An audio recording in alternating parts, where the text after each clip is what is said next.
বিসমিল্লাহির রহমানির রহিম।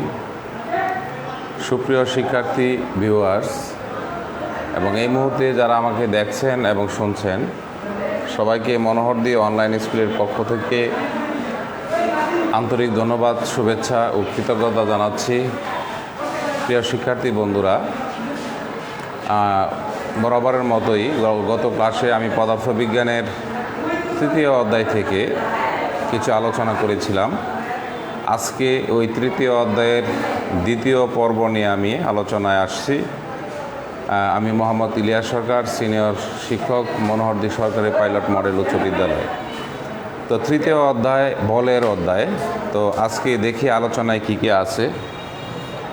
আলোচনায় আছে, এখানে দেখা যায় জড়তা ও বলের ধারণা।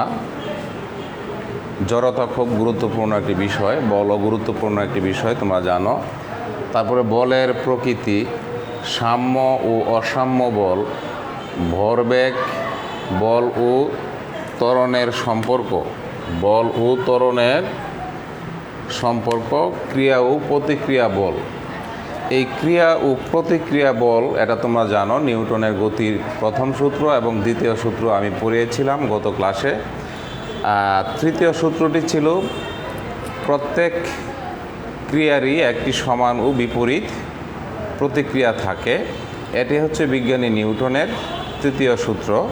ওই তৃতীয় সূত্রের রেশ ধরিয়ে আমি এখানে আলোচ্য সূচির মধ্যে উপস্থাপন করা হয়েছে 6 নম্বরে ক্রিয়া ও প্রতিক্রিয়া বল। ও ক্রিয়া ও প্রতিক্রিয়া বল এই আলোচ্য সূচিতে আমি নিউটনের গতির দ্বিতীয় সূত্র থেকে ভরবেগের সংরক্ষণ সূত্রটি আমি দেখাবো তোমাদের।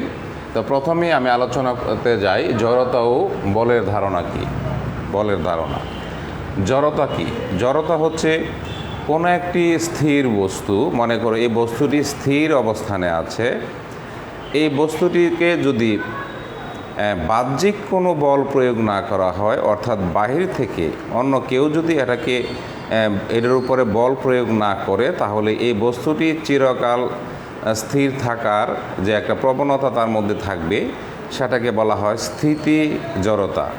আর একটি গতিশীল বস্তু, মনে করো একটি গাড়ি চলতেছে, এই গাড়িটি চলমান অবস্থায় আছে এবং যদি ব্রেক কষে অথবা অন্য কোনো উপায়ে গাড়িটিকে থামিয়ে দেওয়া না হয়, তাহলে এই গাড়িটি কি অনন্তকাল যাবৎ চলতেই থাকবে। অর্থাৎ গতিশীল বস্তু, যদি গতিশীল বস্তুর উপর বল প্রয়োগ না করা হয়, বাহ্যিক বল যদি প্রয়োগ না করা হয়, তাহলে গতিশীল বস্তু এই যে গতিশীল থাকার যে প্রবণতা, সেই প্রবণতাটাই হচ্ছে তোমার গতি জড়তা। আর স্থিতি জড়তা কি? স্থিতিশীল বস্তু স্থির থাকার যে প্রবণতা, তাকে বলা হয় স্থিতি জড়তা। আর গতিশীল বস্তু গতিশীল থাকার যে প্রবণতা বা তার যে একটা ধারা, যে সে গতিশীলই থাকতে চায়, ওই পদ্ধতিকে বলা হয় আমাদের স্থিতি জড়তা। প্রিয় শিক্ষার্থী বন্ধুরা, তো জড়তা সম্পর্কে আমরা জানলাম। এখন আমরা জানব বলের ধারণা সম্পর্কে জানব। বল কি? বল হচ্ছে একটি বাহ্যিক কারণ। যেমন মনে করো আমার হাতে যে বস্তুটি আছে, এই বস্তুটি যদি এই বস্তুটির উপরে যদি আমরা একটা কিছু প্রয়োগ করলে বস্তুটি চলতে শুরু করবে। বল হচ্ছে এমন একটি বাহ্যিক কারণ যা স্থিতিশীল বস্তুকে গতিতে পরিণত বস্তুকে তার গতির পথ পরিবর্তন করতে পারে অথবা তাকে থামিয়ে দিতে পারে। ঠিক আছে? বল হচ্ছে সেই বাহ্যিক কারণ, যে বাহ্যিক কারণে স্থির বস্তুকে গতিশীল করা যায় অথবা গতিশীল বস্তুকে থামিয়ে দেওয়া যায়, তাকে বলা হয়, সেই বাহ্যিক কারণকে বলা হয় বল। বলের ইংরেজি ওয়ার্ড হচ্ছে ফোর্স। এই জন্য বলকে আমরা কি দিয়ে প্রকাশ করি? বলকে আমরা ফোর্স থেকে আমরা এফ দিয়ে প্রকাশ করি। তাহলে জড়তা ও বলের সম্পর্কে আমরা ধারণা পাইলাম। বন্ধুরা, বলের প্রকৃতি। বলের প্রকৃতিটা কি? বলের প্রকৃতি দেখো, 2 নম্বরে আছে বলের প্রকৃতি। আমি এখানেই লিখতে পারি, বলের প্রকৃতির মধ্যে আমি লিখতে পারি 1 নম্বরে লিখতে পারি স্পর্শ বল।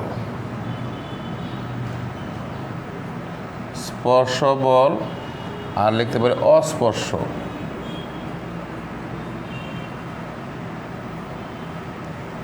এখন এই স্পর্শ বল কি, অস্পর্শ বল কি?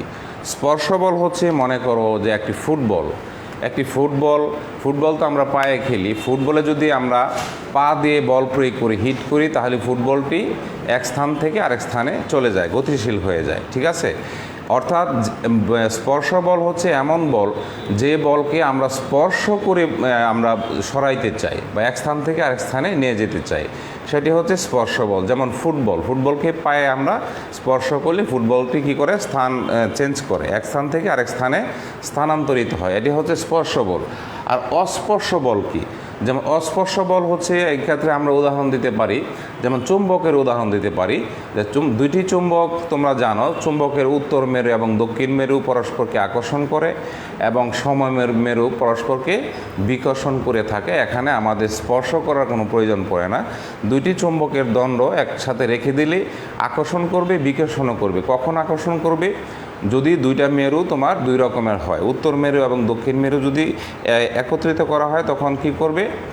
আকর্ষণ করবে, আর সমমেরু পরস্পরকে বিকর্ষিত করবে। তাহলে আমরা বলের প্রকৃতি সম্পর্কে জানলাম, স্পর্শ বল জানলাম, অস্পর্শ বলও জানলাম। তারপরে সাম্য এবং অসাম্য বল। সাম্য এবং অসাম্য বল, দেখো একটু মজার জিনিস, সাম্য এবং অসাম্য বল।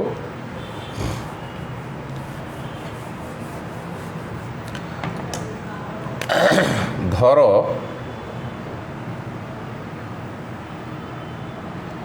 এখানে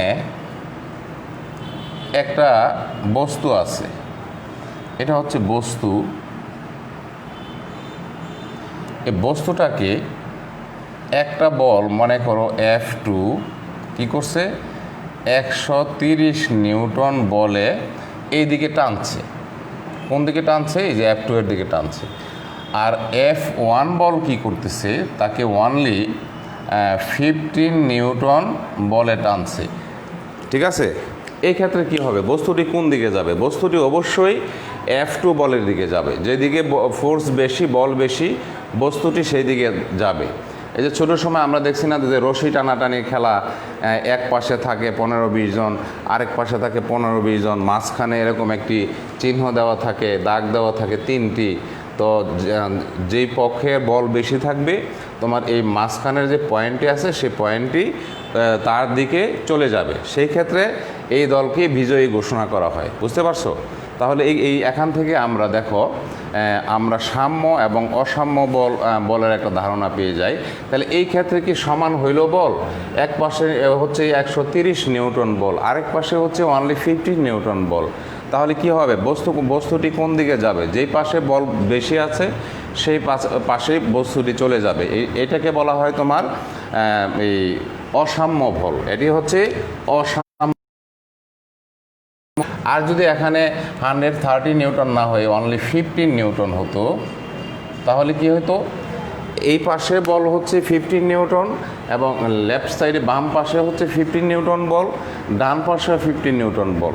তো দুইটা বল দুই দিক থেকে আকর্ষণ করলে বস্তু কী হবে? এখানে স্থির থাকবে। বস্তুটি ডান দিকেও যাবে না, বাম দিকেও যাবে না। তাহলে বস্তুর শিক্ষার্থী বন্ধুরা, তোমরা নিশ্চয়ই বুঝতে পেরেছ যে অসাম্য এবং সাম্য বল বলতে আমরা কি বুঝি, এবং সুস্পষ্ট ধারণা দেওয়ার জন্য আমি চিত্রটি এঁকে তোমাদেরকে দেখিয়েছি। তারপরে আছে দেখো, তাহলে আমাদের হয়ে গেল সাম্য অসাম্য বল। ভরবেগ, তারপরে কি আছে? ভরবেগ। ভরবেগ কমন সেন্সের ব্যাপার বুঝতেছে, বর এবং বেগের গুণফল, বর পূরণ বেগ, তাকে ভরবেগ বলা হয়। যেমন এটা ভরবেগ দুই ধরনের হইতে পারে, আদি ভরবেগ হইতে পারে, শেষ ভরবেগ হইতে পারে। তো ভরবেগকে সাধারণত যদি পি দিয়ে প্রকাশ করা হয়, বরকে যদি এম দিয়ে প্রকাশ করা হয়, আর বেগকে যদি ভি দিয়ে প্রকাশ করা হয়, তাহলে ভরবেগ সমান সমান এম ভি। এটা এম ইউও হইতে পারে। এটা হলো শেষ ভরবেগ। আদি ভরবেগ হলে এম ইউ হবে বন্ধুরা, ঠিক আছে? তাহলে ভরবেগ আমরা জানলাম, বর এবং বেগের গুণফলকে ভরবেগ বলা হয়। তারপরে কি আছে? বল এবং ত্বরণের মধ্যকার সম্পর্ক। শিক্ষার্থী বন্ধুরা দেখো, বল এবং ত্বরণের মধ্যকার সম্পর্ক। গত ক্লাসে আমি দেখিয়েছিলাম বল F ইকুয়াল ma,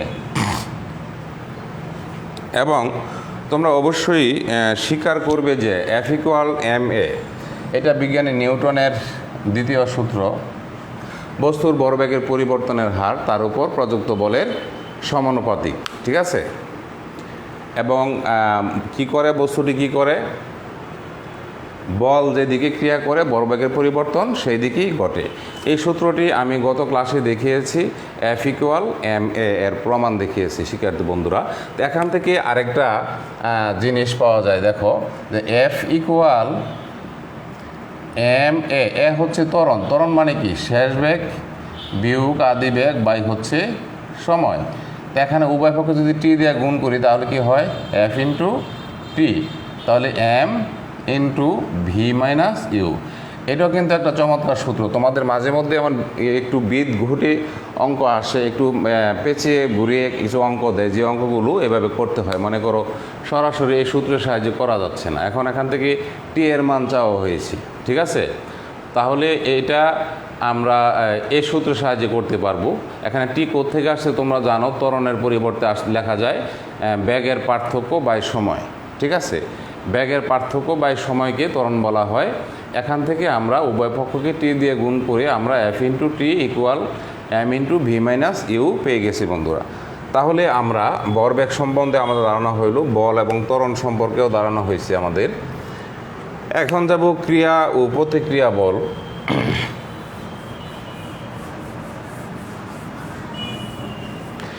লক্ষ্য করো, একটি বস্তু পি সে কী করতেছে, এই দিকে যাচ্ছে, সেটা হলো F1 বল। অপর একটি বস্তু কিউ সে কী করতেছে, সেও এই দিকে যাচ্ছে, এটাও ধরো F2। লক্ষ্য করো, তাহলে এখানে এই প্রথম বস্তুর আদিবেগ যদি ইউ হয়, দ্বিতীয় বস্তুর আদিবেগ যদি, প্রথম বস্তুর আদিবেগ u1, দ্বিতীয় বস্তুর আদিবেগ যদি u2 হয়, এবং এখানে যদি u1 যদি u2 থেকে বড় হয় বলতে এখানে পদার্থবিজ্ঞানের ভাষায় প্রথম বস্তুর গতি দ্বিতীয় বস্তুর থেকে বেশি, প্রথম বস্তুর আদিবেগ বেশি দ্বিতীয় বস্তু থেকে। তো এরকম হইলে এক সময় কি করবে, প্রথম বস্তুটি দ্বিতীয় বস্তুকে ধরে ফেলবে, এক পর্যায়ে গিয়ে কী করবে, ধাক্কা খাবে। যেহেতু দ্বিতীয় বস্তু গতিশীল, প্রথম বস্তু গতিশীল এবং এরা একই সরলরেখা বরাবর চলতেছে, সুতরাং প্রথম বস্তুটি কী করবে, এক সময় তার বেশি গতির কারণে দ্বিতীয় বস্তুকে গিয়ে পিছন দিক থেকে হিট করবে। তাহলে চিত্রটা কীরকম হইতে পারে, হিট করলে এরকম হইতে পারে, স্পর্শ করবে এরকম হইতে পারে, পি এবং কিউ যখন স্পর্শ করবে তখন কিন্তু প্রথম বস্তুটি ধাক্কা খেয়ে সে পিছনের দিকে চলে আসবে, এবং দ্বিতীয় বস্তুটি ধাক্কার পরে সে আবার কি করবে, সে ডান দিকে চলতে থাকবে। ঠিক আছে বন্ধুরা, তাহলে এখানে F1 কি F2 এরকম হবে। শেষ চিত্রে কি হবে, শেষ চিত্রে আবার প্রথম চিত্র যেরকম ছিল এভাবে তারা চলতে থাকবে। দেখো এভাবে তারা আগের মতো চলতে থাকবে বন্ধুরা।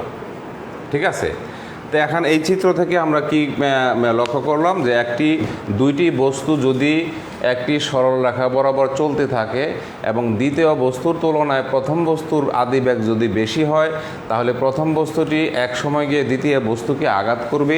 আঘাত করার ফলে তারা কি করবে, দুইটা বস্তু দুই দিকে সরে যাবে, প্রথম বস্তুটি পিছনের দিকে সরে আসবে, দ্বিতীয় বস্তুটি সামনের দিকে আবার চলতে শুরু করবে। ঠিক আছে, তাহলে এই ক্ষেত্রে আমরা কি পাই, এই ক্ষেত্রে আমরা লিখতে পারি যে F1 ইকুয়াল মাইনাস F2 অথবা F2 ইকুয়াল মাইনাস F1, দুইটাই লেখা যায়। তো সেক্ষেত্রে বন্ধুরা দেখো যে যদি এখানে F1 ইকুয়াল মাইনাস F2 হয়, এটি হচ্ছে নিউটনের তৃতীয় সূত্র। তো এখান থেকে আমরা কি পাইতে পারি, দেখো প্রথম বস্তুর আদিবেগ ছিল u1, তো প্রথম বস্তুর যে আদি বেগ যেহেতু u1 ছিল, তার শেষ বেগও আছে v, যেহেতু বস্তু চলমান। দ্বিতীয় বস্তুর আদি বেগ u2, তারপরে তার শেষ বেগ হবে v2, এবং প্রথম বস্তুর ভর যদি ধরি m1, দ্বিতীয় বস্তুর ভর হবে m2, ত্বরণ যদি ধরি প্রথম বস্তুর a1, দ্বিতীয় বস্তুর ত্বরণ হবে a2। সেই ক্ষেত্রে এই বলের পরিবর্তে কি লেখা যায়? ভর পূরণ ত্বরণ। যেহেতু প্রথম বস্তু এই জন্য m1 a1 লিখছি আমি। দ্বিতীয় বস্তুর ব্যাখ্যায় বেলায় কী হবে? m2 a2। তো এই বস্তু দুটি যখন সংঘর্ষে লিপ্ত হবে তখন কিন্তু একটা নির্দিষ্ট সময় কাজ করবে। তাহলে এখান থেকে কি পাওয়া যায়? m1 a ত্বরণ, ত্বরণ মানে কি? শেষ বেগ মাইনাস আদি বেগ বাই সময়। তো দ্বিতীয় বস্তুর বেলায় কী হবে? মাইনাস m2 শেষ বেগ মাইনাস আদি বেগ বাই সময়। তো উভয় পক্ষকে যদি আমরা টি বাদ দিই, টি দিয়ে গুণ করি, তাহলে কি হবে?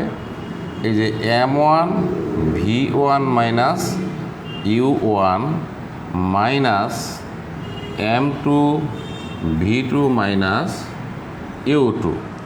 তো এরকম হবে। এখন গুণ করে দিই। m1 v1 m1 u1 equal minus m2 v2, তারপরে মাইনাসে মাইনাসে প্লাস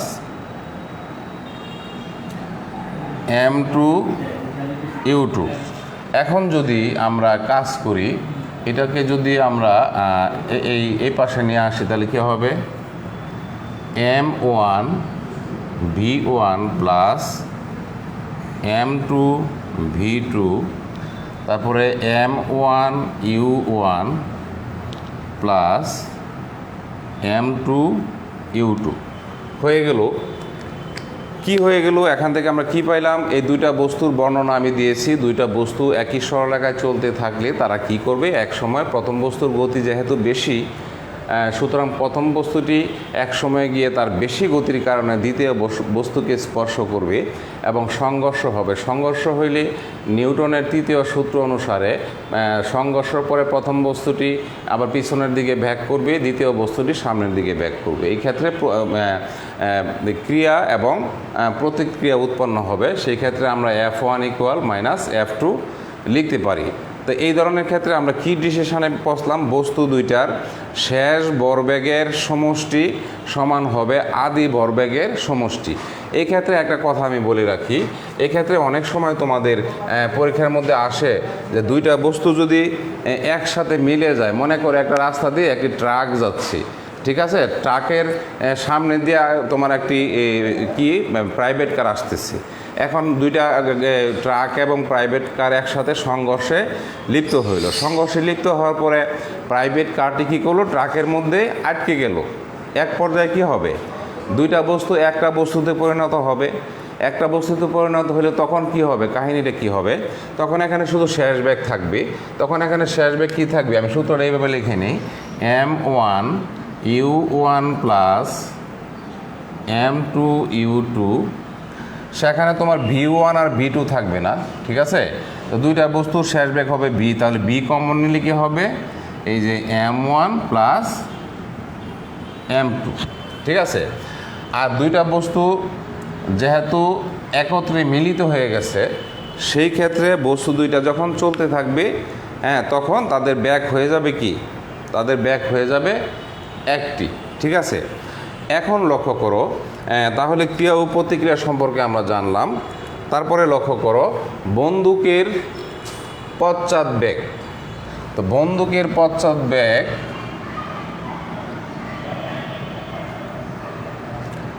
দেখো,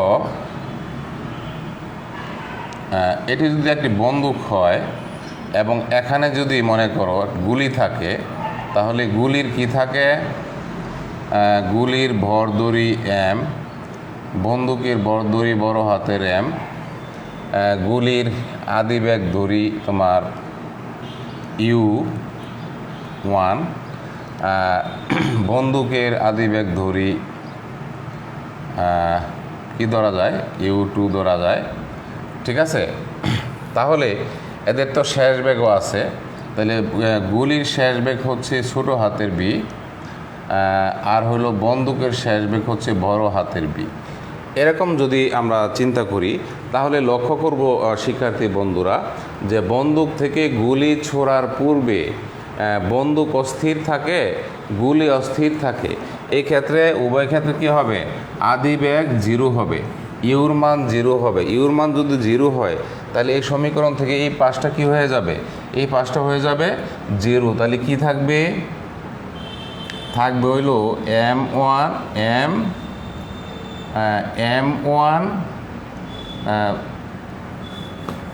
0 হয়ে যাবে তোমার এই পাশটা।